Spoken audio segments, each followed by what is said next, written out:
Hello guys, நீங்கள் பார்த்துருது அனிமேட்லஸ் தமிழ். இந்த வீடியோவில் நம்ம என்ன பார்க்க போறோம்னா ஆர்டிஃபெக்ட் டிவோரிங் பிளேயர் அப்படிங்கிற மன்னோட 19வது சாப்டரோட எக்ஸ்பிளனேஷன் தான் பார்க்க போகிறோம். இதுக்கு முன்னாடி போட்ட 18 சாப்டரோட எக்ஸ்பிளனேஷன் பார்க்காதீங்க, பார்த்துட்டு வந்துருங்க. அப்போ தான் இந்த சாப்டரோட எக்ஸ்பிளனேஷன் புரியும். சரி வாங்க வீடியோக்குள்ள போகலாம். போன எபிசோடோட லாஸ்ட்ல என்ன நடந்திருக்குன்னா, நம்ம ஹீரோவும் இந்த இடத்துல நான் ஒரு நேஷனல் லெவல் ரேங்க்டு பிளேயரை பார்ப்பேன் அப்படின்னு கொஞ்சம் கூட நினைச்சு பார்க்கல அப்படின்னு இருப்பான். அந்த ஷின்னோ எனக்கு ஒரு ஃபேவர் பண்ணுமே, நீ என் கூட ஒரு மேட்ச் சண்டை போடணும் அப்படின்னு இருப்பாங்க. நம்ம ஹீரோவும் சரி ஓகே நான் சண்டை போடுறேன் அப்படின்ட்டு நம்ம ஷின் பண்ண 2 அட்டாக்க வெறித்தனமா தடுத்திருப்பான். அப்புறமேட்டுக்கு ரிமைனிங் இருக்க 3 மூவும் நீங்க பண்ண வேண்டாம், அதுக்கு பதிலா உங்களோட ஃபுல் பவரை யூஸ் பண்ணி என்ன ஒரு அட்டாக் பண்ணுங்க அப்படின்னு இருப்பான். அப்போ ஷின்னும் என்னால ஃபுல் பவரை யூஸ் பண்ணி அட்டாக் பண்ண முடியாது, நான் என்னோட ஃபுல் ஸ்பீடை யூஸ் பண்ணி அட்டாக் பண்றேன் அப்படின்னு நம்ம ஹீரோவை அட்டாக் பண்ணி நம்ம ஹீரோவும் அதை தடுத்திருப்பான். கடைசியில ஷின்னோட ஸ்வாட்ல இருக்க ஹேண்டில் நம்ம ஹீரோவோட மூஞ்சில பட்டு நம்ம ஹீரோவும் அந்த ஃபைட்ல தோத்துருப்பான். இதோட போன எபிசோடு முடிஞ்சிருக்கும். சரி வாங்க இந்த எபிசோட்ல என்ன நடக்குதுன்னு பார்க்கலாம். இந்த எபிசோடோட ஸ்டார்டிங்லயே நம்ம ஹீரோவும் ஏமா சின்ன இன்னும் கொஞ்சம் ஃபோர்ஸா அட்டாக் பண்ணியிருந்த என் மூக்கு உடஞ்சிருக்கும், வலிக்குதே அப்படின்னு உட்காந்துட்டு இருக்கிறான். அப்ப ஷின்னும் நம்ம ஹீரோ எந்திரிக்கிறதுக்கு கையை கொடுத்துட்டு சாரி நான் அந்த இடத்துல ஸ்கில்ல வேணும்னே யூஸ் பண்ண கிடையாது, நான் அதுல இருந்து டாஜ் பண்ணலான்ட்டு போய் இப்படி நடந்துருச்சு, நீ ஓகே தானே அப்படின்னு கேக்குறாங்க. நம்ம ஹீரோவும் எனக்கு ஒன்றும் இல்லை, நீங்க இந்த ஃபைட்டை சீரியஸா எடுத்ததுக்கு ரொம்பவே தேங்க்ஸ் அப்படிங்கிறான். அப்ப ஷின்னும் சிரிச்சுக்கிட்டு இது என்னோட பிளஷர் அப்படின்ட்டு நம்ம அடுத்த டைம் மீட் பண்ணும்போது கொஞ்சம் டீட்டெயிலா பேசலாம் அப்படிங்கிறா. நம்ம ஹீரோவும் எப்ப வேணாலும் பேசலாம் அப்படிங்கிறான். அப்போ ஷின்னும் உண்மையாவா, சரி இந்த கேட் ரைடு முடிச்சுட்டு வந்தோட்டி நான் உனக்கு ஃபோன் பண்றேன் அப்படிங்கிறா. மிசோக்கிமோ ஷாக்லயே இங்க என்னடா நடக்குது, ஏமா சிஸ்டரே நீ அப்புறமேட்டுக்கு பேசிப்பியா, இப்போ இந்த கேட்டை ரைடு பண்றதுக்கான டைம் வந்துருச்சு அப்படிங்கிறா. அப்போ ஷின்னும் ஓ அப்படியா, சரி நீங்க கண்டினியூ பண்ணுங்க அப்படிங்கிறா. மிசோக்கிமோ அப்புறம் நீ இன்னைக்கு நடந்த எல்லா இன்சிடென்ட்டையும் ஒரு ரிப்போர்ட்டா எழுதி சப்மிட் பண்ணணும், நீ இன்னைக்கு எவ்வளவு ஆபத்தான ஒரு சிச்சுவேஷனை கிரியேட் பண்ணிட்டேன்னு உனக்கு கொஞ்சமாவது தெரியுதா அப்படின்னு டெரரா மூஞ்சி வச்சுட்டு சொல்றா. அப்போ ஷின்னும் ஓ அப்படியா சாரி அப்படின்னு ஷாக் ஆயிட்டு சரி ஓகே நான் இங்க இருந்து கிளம்புறேன், நீங்க இந்த ரைடு முடிச்சோட்டி எனக்கு கால் பண்ணுங்க அப்படின்ட்டு போறா. மிசோக்கிமோ வீட்டுக்கு பார்த்து பத்திரமா போ அப்படிங்கிறா. நம்ம ஹீரோவும் இதை நான் ஒத்துக்கலனாலும் இதுதான் இந்த லைஃப்ல என்னோட ஃபர்ஸ்ட் தோல்வி, இந்த ஷின் டெய்யரி என்னோட பல மடங்கு ஸ்ட்ராங்கா இருக்கா, இவளோட 5 அட்டாக்க என்னால சமாளிக்க முடியல, இது என்னதான் ஒரு அன்எக்ஸ்பெக்டடான மீட்டிங்கா இருந்தாலும் இப்போ எனக்கு புதுசா ஒரு கோல் சேர்ந்திருக்கு, அது இந்த ஷின்னோட பவர்ஃபுல்லா மாறுறது அப்படிங்கிறான். அப்போ ஷின்னும் திரும்பி பார்த்து சிரிக்கிறா.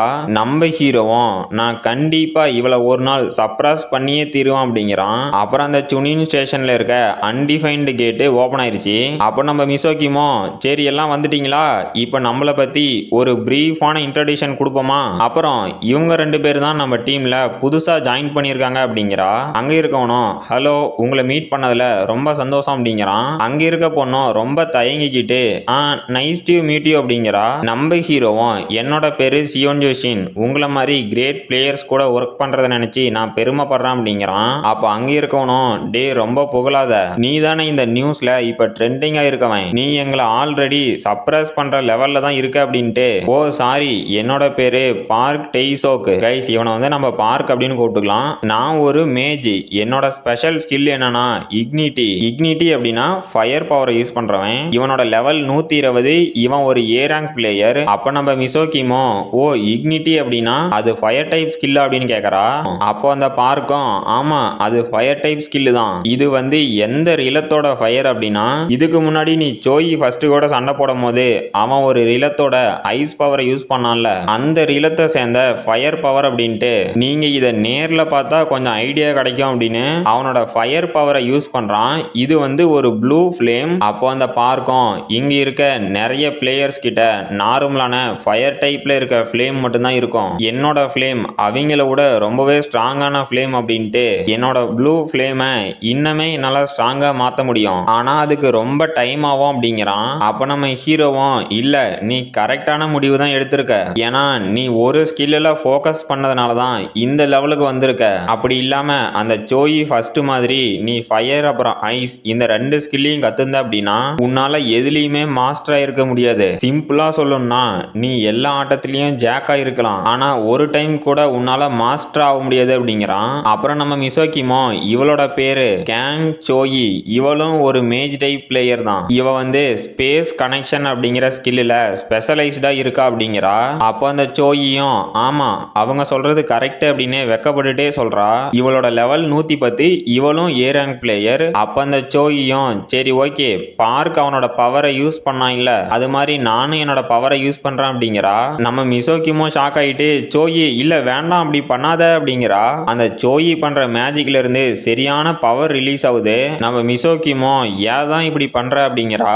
நம்ம ஹீரோவும் ஷாக் ஆயிட்டு ரைட்ரா ரைட்டு, இந்த கேட்டுக்குள்ள போயிட்டு உசுரோட வெளியே வரதே பெரிய விஷயமா இருக்கும் போலவே அப்படிங்கிறான். அப்ப நம்ம மிசோக்கிமோ சோயி நான் தான் உங்ககிட்ட சொன்னல எதுக்காக இப்படி பண்ண அப்படின்னு கத்துறா. அப்ப அந்த சோயியும் என்ன மன்னிச்சிருங்க அப்படின்னு அழுவுறா. நம்ம ஹீரோவும் ஷாக்லயே என்னடா காத்து இவ்வளவு பலமா வீசுது, ஒரு ஸ்பேஸ் மேஜிக் பண்றவங்களால எப்படி இந்த அளவுக்கான வின் பவரை ரிலீஸ் பண்ண முடியும், இது ரொம்ப டிஃப்ரெண்டா இருக்கே அப்படின்ட்டு அங்க பார்த்தா அந்த சோயி பண்ண மேஜிக் பவர்ல ஒரு சிட்டியே தெரியுது. நம்ம ஹீரோவும் என்னடா இது அப்படின்னு ஷாக் ஆவறான். அப்ப நம்ம சோயியும் இதுதான் என்னோட எபிலிட்டி, அப்புறம் nice to meet you nice to meet you அப்படின்னு நம்ம ஹீரோவுக்கு வணக்கத்து மேல வணக்கமா போட்டுட்டு இருக்கிறா. நம்ம ஹீரோவும் போதும் போதும் நிறுத்துமா, ரொம்ப தான் மரியாதை செலுத்துற, நீங்க 2 பேருமே நல்ல பிளேயர்ஸ் தான் அப்படின்ட்டு நான் இவளை நம்பலான்னு நினைக்கிறேன். ஏன்னா இவ இந்த டீமுக்கு ஒரு பர்ஃபெக்ட் காம்பினேஷனா இருப்பா.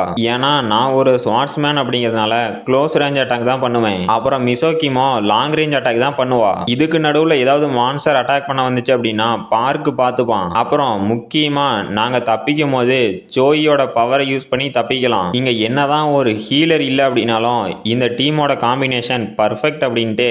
அதை விட இந்த டீம்ல முக்கியமான விஷயம் என்னன்னா இவங்களோட கெமிஸ்ட்ரியும் நல்லாவே ஒர்க் ஆகுது அப்படிங்கிறான். அப்ப நம்ம மிசோக்கிமே பார்க்கே அப்புறம் சோயி இவங்கெல்லாம் நம்ம எந்த மாதிரி ஸ்ட்ராட்டஜில அட்டாக் பண்ணலாம் அப்படின்னு பிளான் போட்டுட்டு இருக்காங்க. நம்ம ஹீரோவும் என்னதான் நாங்க ஃபர்ஸ்ட் டைம் சேர்ந்து ஒர்க் பண்றோம் அப்படின்னாலும் இதோட கடைசி பாயிண்ட் நாங்க சர்வே ஆகிறோமா இல்லையாங்கிறது தான். இதுவே என்னோட பாஸ்ட் லைஃப்ல பார்த்தா என்னோட டீமுக்குள்ளேயே ஒரு கோஆர்டினேஷன் இருக்காது, எல்லாரும் அடிச்சிட்டு கிடப்பானுங்க, நான் தான் நடுவுல பூந்து சமாதானப்படுத்த வேண்டியதா இருக்கும். ஆனா இப்போ எந்த பிரச்சனையும் இல்ல அப்படிங்கிறான். அப்ப நம்ம மிசோக்கிமோ சியோன்ஜூன் நீ ஓகே தானே, என் சிஸ்டர் கூட ஃபைட் பண்ணும் போதே ஏதாவது இன்ஜுரி ஆயிருச்சா அப்படின்னு கேக்குறா. நம்ம ஹீரோவும் அதெல்லாம் ஒண்ணும் இல்ல, நான் வேற ஒன்னு யோசிச்சுட்டு இருந்தேன் அப்படின்ட்டு. இப்போ நாம இந்த கேட்டுக்குள்ள போலாமா அப்படின்ட்டு என்னோட பாஸ்ட்ல நடந்ததை நான் நினைக்க கூடாது, இப்போ என்னோட பிரசன்ட்ல தான் ஃபோக்கஸ் பண்ணோம் அப்படின்ட்டு எல்லாம் உள்ள போறாங்க. இந்த அன்டிஃபைன்டு கேட்டோட பேரு ஃப்ராஸ்டர் ஹில். இது ஒரு பனி பிரதேசம் மாதிரி இருக்கு. நம்ம ஹீரோவும் பார்க் உனக்கு ரொம்பவே தேங்க்ஸ்டா அப்படிங்கிறான். அப்போ அந்த பார்க்கும் இப்போ எதுக்கு தேங்க்ஸ் அப்படிங்கிறான். நம்ம ஹீரோவும் உன்னோட ஃபயர் பவர் மட்டும் இல்லனா நாங்க எப்பவோ ஃப்ரீஸ் ஆயிருப்போம் அப்படின்ட்டு இந்த ஸ்கில்ல பத்தி சொல்றாங்க. இது வந்து பிளெஸிங் ஆஃப் ஃப்ளேம்ஸ். இந்த ஸ்கில்ல ஆக்டிவேட் பண்ணோம் அப்படின்னா நம்மளால எக்ஸ்ட்ரீம் கோல்டு கண்டிஷன்லயும் இருக்க முடியும். அப்ப நம்ம மிசோக்கிமோ பார்க் இது நீ இதுக்கு முன்னாடி யூஸ் பண்ண மாதிரியே இருக்கு, உனக்கு மறுபடியும் ரொம்ப தேங்க்ஸ் அப்படிங்கிறா. அந்த பார்க்கும் பரவாயில்ல இருக்கட்டும் அப்படிங்கிறான். அப்ப மிசோக்கிமோ அப்புறம் சியோன்ஜூன் உங்ககிட்ட புதுசா ஒரு லாங் ஸ்வார்ட் இருக்க மாதிரி இருக்கு, இந்த வெப்பனைய நீ லாஸ்ட் டைம் நம்ம கொஸ்டுக்கு போனப்ப எடுத்துட்டு வரல அப்படின்னு கேக்குறா. நம்ம ஹீரோவும் ஓ இதா, எல்லா பேட்டில்லையும் என்னோட கிரேட் ஸ்வார்டையும் நம்பிட்டு இருக்க முடியாது, ஒரு சில பேட்டில்ல நான் ஃபாஸ்டா மூவ் ஆகிறதுக்கு இந்த லாங் ஸ்வார்டு தான் பர்ஃபெக்டா இருக்குன்னு நான் ரீசெண்டா தான் இதை பை பண்ணேன் அப்படிங்கிறான். அப்ப மிசோக்கிமோ பரவாயில்ல உனக்கு எல்லா வெப்பன்ஸையும் ஹேண்டில் பண்ண தெரிஞ்சிருக்கு, மோஸ்ட் ஆஃப் த ஸ்வாட்ஸ்மேன் ஒரே ஒரு வெப்பன்ல தான் ஃபோக்கஸா இருப்பாங்க, நீ அவங்கள விட ரொம்பவே பெட்டர் அப்படிங்கிறா. நம்ம ஹீரோவும் இது ஒன்றும் பெரிய விஷயம் இல்ல, யாரு வேணாலும் எஃபர்ட் போட்டா இதை ஈஸியா கத்துக்கலாம் அப்படின்ட்டு நான் உண்மையா இந்த ஸ்வாடை எதுக்கு எடுத்துட்டு வரேன்னா எனக்கு ஒரு ரேரான ஸ்கில் கிடைச்சிச்சு, அதனாலதான் இந்த ஸ்வாடையும் யூஸ் பண்றேன் அப்படிங்கிறான். நம்ம மிசோக்கிமோ சோயியை கூப்பிடுறா. சோயியும் சொல்லுங்க அப்படிங்கிறா. அங்க பார்த்தா ஜெயன் சைஸ்ல ஒரு ஆர்க் வருது. நம்ம மிசோக்கிமோ பிளான் சியை எக்ஸிக்யூட் பண்ணுங்க அப்படிங்கிறா. அப்போ சோயியும் அவளோட பவரை யூஸ் பண்றா. அந்த ஆர்கும் நம்ம டீம் அட்டாக் பண்ண வந்து அங்க புகையை கிளப்பி விட்டுருச்சு. அப்ப நம்ம ஹீரோவும் மிசோக்கிமியும் பார்த்தா வானத்துல இருக்காங்க. இவங்க எப்படி அங்க போனாங்கன்னா நம்ம சோயியோட பவர்னால டெலிபோர்ட் ஆயிட்டாங்க. அப்ப நம்ம மிசோக்கிமோ சியோன்ஜூன் உன்னோட ஆர்டருக்காக வெயிட் பண்றேன் அப்படிங்கிறா. நம்ம ஹீரோவும் ஓகே அப்படின்னா நீ எனக்கு பின்னாடி இருந்து இதை வேடிக்கை மட்டும் பாரு அப்படின்னு அந்த ஆர்க அட்டாக் பண்ண போறான். இதோட அந்த சாப்டர் முடிஞ்சு போச்சு. இந்த வீடியோ பிடிச்சிருந்துச்சுன்னா மறக்காம லைக் பண்ணுங்க, ஷேர் பண்ணுங்க, சப்ஸ்கிரைப் பண்ணுங்க. நாம அடுத்த வீடியோல பார்க்கலாம்.